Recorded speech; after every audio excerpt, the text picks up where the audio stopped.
আপনারা দেখতে পাচ্ছেন আমরা কিন্তু আবার নতুন করে একটা এই যে রিজার্ভ ট্যাঙ্কি পরিষ্কার করতে পারতেছি। যাই হোক, এই রিজার্ভ ট্যাঙ্কিটা কিন্তু আমরা হুল পাউডার দিয়ে এটা সম্পূর্ণটা পরিষ্কার করছি। অনেক আয়রন আছিল, তো এই আয়রনগুলো আমরা হুল পাউডারের কারণে বসা দিয়ে উড়াইছি।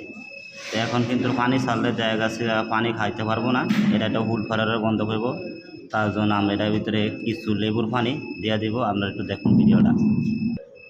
এই যে এটা কিন্তু লেবুর পানি, এই যে আমরা টাঙ্কির ভিতরে নামাইতেছি পানিটা দেখতে পাচ্ছেন আমরা কীভাবে। হ্যাঁ দে আলা পানি ছিটা দে, চারিখানে ছিটা দে।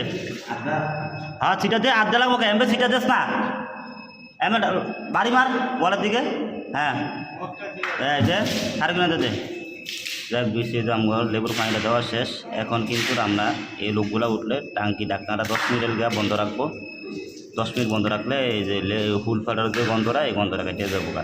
তারপরে মানুষ যদি পানি খায় তাহলে আর জায়গা থেকে হুল ফাটার গন্ধটা পাইব না। তো আশা করি যারা এরকম টাঙ্কি পরিষ্কার করবেন সবাই কিন্তু লেবুর পানিটা দিবেন, তাহলে আর হুল ফাটার গন্ধ করবে না। তো সবাই ভালো থাকেন, আসসালামু আলাইকুম।